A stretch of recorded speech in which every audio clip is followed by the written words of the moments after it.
Hey guys, तो पिछली video में हमने जाना था कि स्टॉक मार्केट क्या है, हिस्ट्री क्या थी स्टॉक मार्केट को बनाने की, क्यों स्टॉक मार्केट आया। और इस वीडियो में हम जानेंगे कि स्टॉक एक्सचेंजेस क्या है और वो स्टॉक मार्केट के लिए क्यों इतने इंपॉर्टेंट है। नमस्कार दोस्तों, मेरा नाम है हर्ष और अगर आपने ये चैनल सब्सक्राइब नहीं किया है तो इसको सब्सक्राइब करें आगे और ऐसी स्टॉक मार्केट लर्निंग वीडियोस के लिए। तो चलिए शुरू करते हैं। स्टॉक एक्सचेंज का लिटरल मीनिंग है स्टॉक्स का लेन देन या खरीदना और बेचना। स्टॉक एक्सचेंज ऐसी जगह है या बिल्डिंग है जहां पर लोग किसी भी लिस्टेड कंपनी के शेयर्स खरीद और बेच सकते हैं। जिस तरह से किसी मार्ट में जाकर आप लिस्टेड या अवेलेबल चीजों खरीद सकते हैं, वैसे ही स्टॉक एक्सचेंज के पास जाकर आप लिस्टेड कंपनीज के स्टॉक्स बाय सेल कर सकते हैं। इन फोटोज में भीड़ में लोग ब्रोकर से शेयर्स की ट्रेडिंग कर रहे हैं और ऊपर स्क्रीन पर लिस्टेड कंपनीज के शेयर प्राइस अपडेट हो रहे हैं। और जिस तरह से अब सब्जियों की ट्रेडिंग भी ऑनलाइन हो गई है और लोग सीधे अब फोन से सब्जियां और बाकी शॉपिंग अपने फोन में किसी ऐप पर जाकर कर सकते हैं, वैसे ही अब शेयर्स की ट्रेडिंग भी ऑनलाइन ही होती है, जो कि जीरोधा, एंजल ब्रोकिंग, अपस्टॉक जैसे ब्रोकर्स के एप्लीकेशन के थ्रू होती है, जिसमें भीड़ भाड़ में जाने की बजाय वो एप्लीकेशन ही ब्रोकर का काम करता है। और इसी तरह से लिस्टेड कंपनी के शेयर प्राइस अपडेट होते रहते हैं और हम किसी भी शेयर पर क्लिक करके बाय कर सकते हैं और जब चाहे तब सेल भी कर सकते हैं।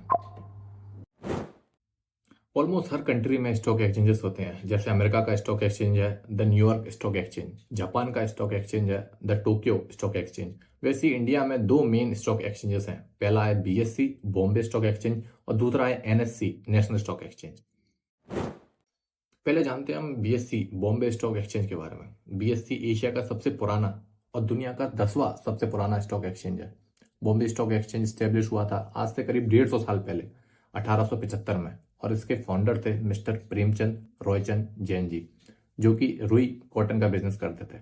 उस टाइम पर पीपल के पेड़ के नीचे स्टॉक ब्रोकर्स द्वारा स्टॉक्स खरीदे और बेचे जाते हैं और धीरे धीरे जिस तरह स्टॉक ब्रोकर्स और कस्टमर्स बढ़ते गए उसी हिसाब से जगह भी बदलती गई और आखिरी में दलाल स्ट्रीट पर बॉम्बे स्टॉक एक्सचेंज स्टेब्लिश हुआ।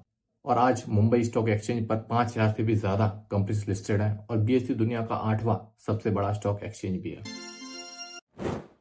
अब बात करते हैं एनएससी नेशनल स्टॉक एक्सचेंज के बारे में। एनएससी भी मुंबई में बेस्ड है और बीएससी से थोड़ी ही दूरी पर है।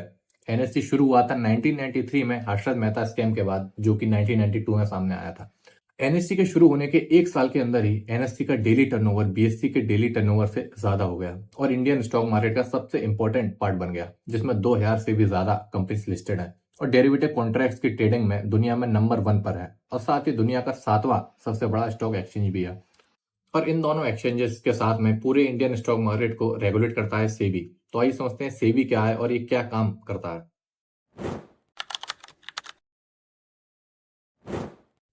SEBI securities and exchange board of India, जो कि स्टेब्लिश हुआ था 1988 में, बट उसको एक्चुअल स्टैट्यूटरी पावर्स मिली थी 1992 में हर्षद मेहता स्कैम के टाइम।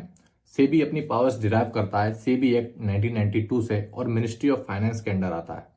सेबी का काम होता है इंडियन स्टॉक मार्केट को रेगुलेट करना और ट्रेडर्स और इन्वेस्टर्स को फ्रॉड, स्कैम, इनसाइडर ट्रेडिंग जैसी चीजों से बचाना, साथ में रूल्स और रेगुलेशंस फॉलो करवाना और जो लोग ऐसा नहीं करते हैं उन पर कड़ी कार्रवाई करना।